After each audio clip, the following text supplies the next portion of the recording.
आज के इस विश्लेषण में हम सीधे इतिहास के पन्नों में गोता लगाने वाले हैं। चर्चा होगी चौथे एंग्लो-मैसूर युद्ध के उस खौफनाक और बेहद अराजक चरम की, जिसने भारत का इतिहास हमेशा हमेशा के लिए बदल कर रख दिया। इस घेराबंदी के ड्रामे और दांव पर लगी चीजों को समझने के लिए टीपू सुल्तान के वो ऐतिहासिक शब्द याद आते हैं, एक दिन बाघ बनकर जीना भेड़ बनकर 1000 साल जीने से बेहतर है। जब जान बचाकर भागने की बात उठी तो यही उनका बेबाक जवाब था। और सच कहें तो ये कोट उस निडर रवैये को बिल्कुल सटीक तरीके से पेश करता है। लेकिन यहाँ एक बहुत बड़ा सवाल सामने आता है। आखिर एक ऐसा अभेद्य किला जिसे बाहर से जीतना लगभग नामुमकिन माना जाता था, वो अंदर से कैसे ढह गया? ये सिर्फ एक आम सैन्य हार की बात नहीं है, बल्कि एक गहरी साजिश और अपनों की गद्दारी की एक हैरान करने वाली कहानी है।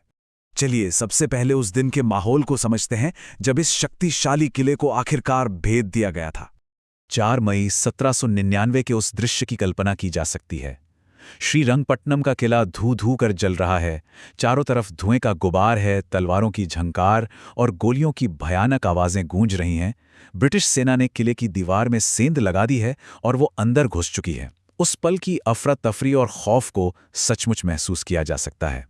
अब अंदरूनी गद्दारी के उस टर्निंग पॉइंट तक पहुंचने से पहले उस गणितीय और सैन्य नुकसान पर गौर करना जरूरी है जिसका सामना टीपू सुल्तान कर रहे थे।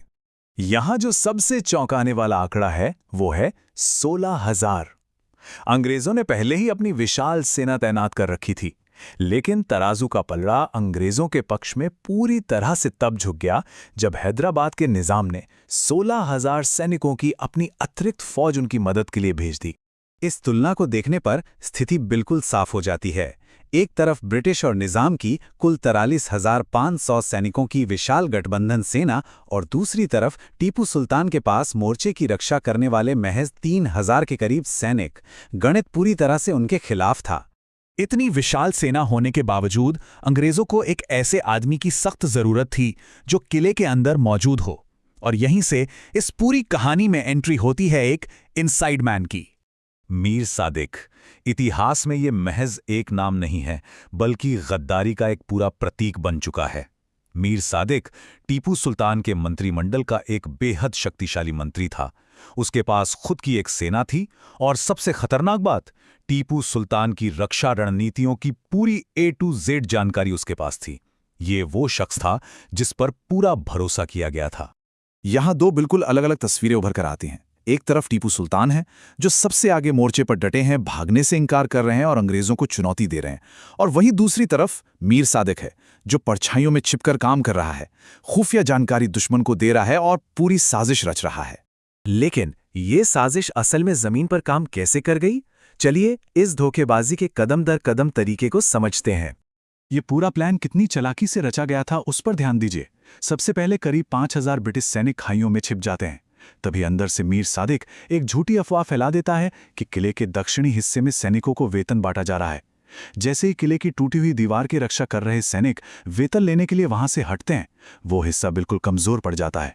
और फिर सही समय देखकर अंदर से गद्दारों द्वारा एक सफेद रुमाल हिलाकर खाइयों में छिपे अंग्रेजों को इशारा कर दिया जाता है। ये एक ऐसा विनाशकारी धोखा था जो सिर्फ वही कर सकता था जिससे किले की हर कमजोरी का पता हो। अब जब वो सफेद रुमाल हिल चुका था तो हम घेराबंदी के उन अंतिम सबसे अराजक और खौफनाक घंटों की तरफ बढ़ते हैं। उस दिन की शुरुआत के कुछ ऐतिहासिक तथ्य सच में हैरान करने वाले हैं। उसी दिन सुबह यानी 4 मई को ज्योतिषियों ने टीपू को एक अशुभ संकेत की चेतावनी दी थी। आने वाली विपत्ति को टालने के लिए उन्होंने एक काला बैल, एक काली बकरी और काले कपड़े दान किए थे। यहां तक कि लोहे के बर्तन में रखे तेल में अपनी परछाई तक देखी थी ताकि बुरी नजर से बचा जा सके। ये सब उस तनाव को साफ झलकाता है जो उस दिन हवा में मौजूद था। इस घटनाक्रम की रफ्तार देखिए। एक बार वो सफेद रुमाल का इशारा मिलने के बाद किला कितनी तेजी से गिरा। 3 मई को तोपों से दीवार टूटी। 4 मई की शाम को एक वफादार कमांडर सैयद गफ्फार तोप का गोला लगने से मारा जाता है। कुछ ही मिनटों बाद वो गद्दारी भरा इशारा होता है और सिर्फ 7 मिनट के अंदर, जी हां महज 7 मिनट में, ब्रिटिश सेना 280 मीटर चौड़ी नदी को पार करके उस टूटी हुई दीवार पर अपना झंडा फहरा देती है। ये एक ऐसी रफ्तार थी जिसे रोकना असंभव था। जैसे ही टीपू सुल्तान को दीवार टूटने और गफ्फार के मारे जाने की खबर मिली, उन्होंने अपना रात का खाना वहीं छोड़ दिया और सीधे मोर्चे की तरफ दौड़ पड़े। उन्होंने एक आम पैदल सैनिक की तरह लड़ाई लड़ी। जब उनके बॉडीगार्ड ने उन्हें अंग्रेजों के सामने आत्मसमर्पण करने की सलाह दी तो उन्होंने इसे सिरे से खारिज कर दिया और अंत में एक अनजान ब्रिटिश सैनिक ने उनकी रत्न जड़ित तलवार चुराने के चक्कर में उन पर जानलेवा वार कर दिया। उस ब्रिटिश सैनिक को अंदाजा भी नहीं था कि उसने असल में किस पर वार किया है। रात के अंधेरे में मशालों की रोशनी के बीच टीपू सुल्तान का शव उनकी पालकी के नीचे मिला।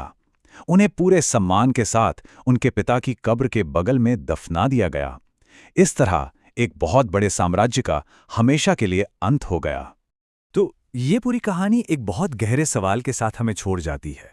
जब कोई अभेद्य किला गिरता है तो क्या ये बाहर खड़ी उस भारी भरकम दुश्मन सेना का नतीजा होता है, या फिर अंदर बैठे अपनों की खामोश गद्दारी का, जो असल में इतिहास को दोबारा लिखती है?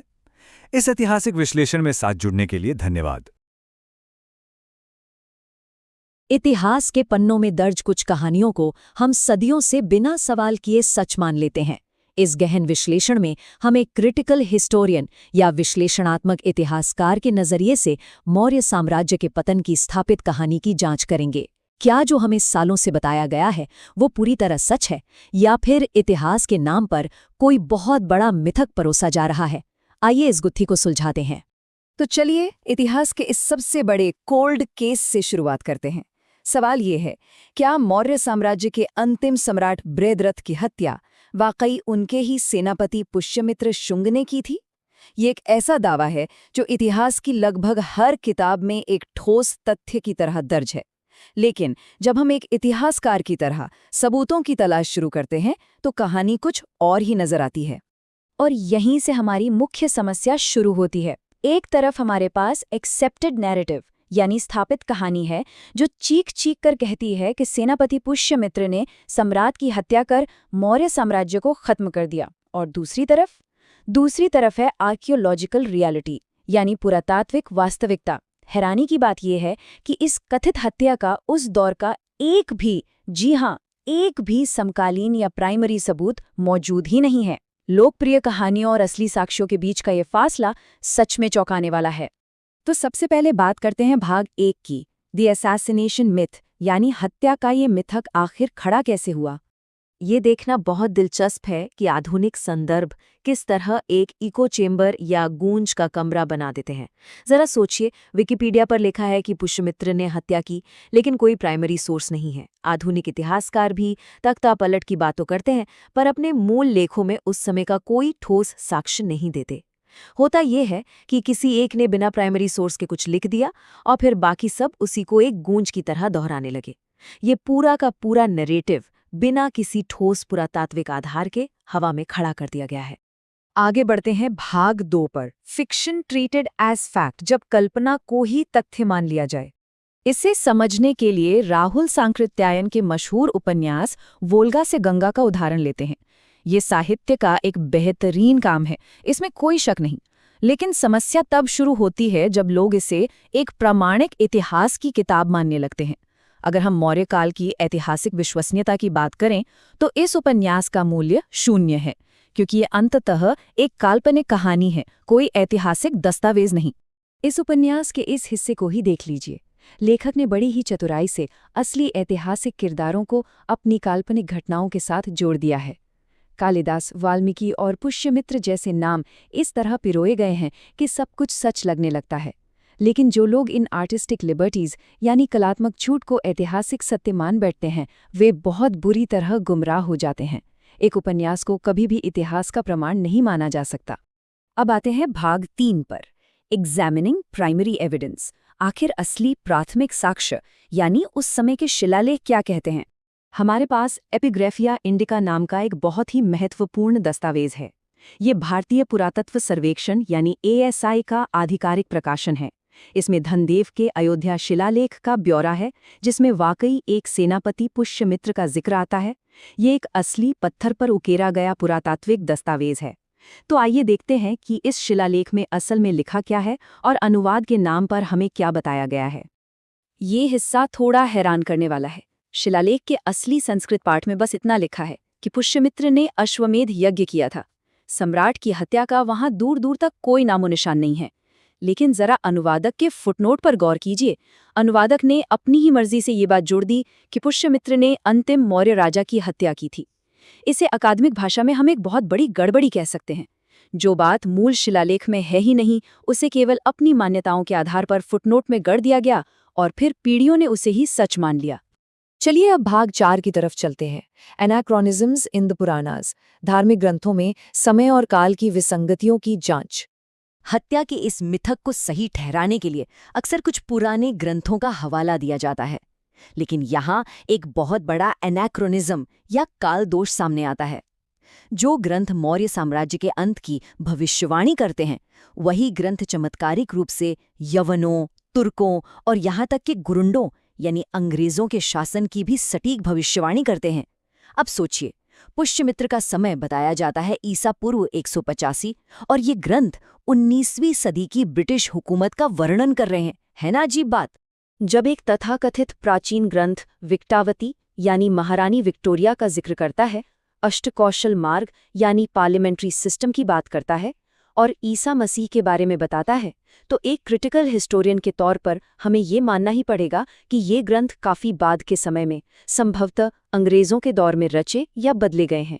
इसलिए मौर्य काल की घटनाओं को साबित करने के लिए इन्हें एक प्राथमिक सबूत के तौर पर इस्तेमाल करना पूरी तरह गलत है। तो अब सवाल उठता है भाग 5 में, द रियल मौर्यन एंड। अगर बाहरी सेनापति द्वारा हत्या की बात एक मिथक है, तो मौर्य वंश का अंत असल में हुआ कैसे? इसका एक बहुत ही दिलचस्प और इतिहास के थोड़ा करीब का विवरण हमें अशोकावदान में मिलता है। यह 2वीं शताब्दी का एक पुराना बौद्ध ग्रंथ है। ये पूरी की पूरी कहानी को ही पलट कर रख देता है। इसके अनुसार पुष्यमित्र कोई बाहरी व्यक्ति या शुंग सेनापति नहीं था, बल्कि वो खुद मौर्य वंश का ही एक हिस्सा था।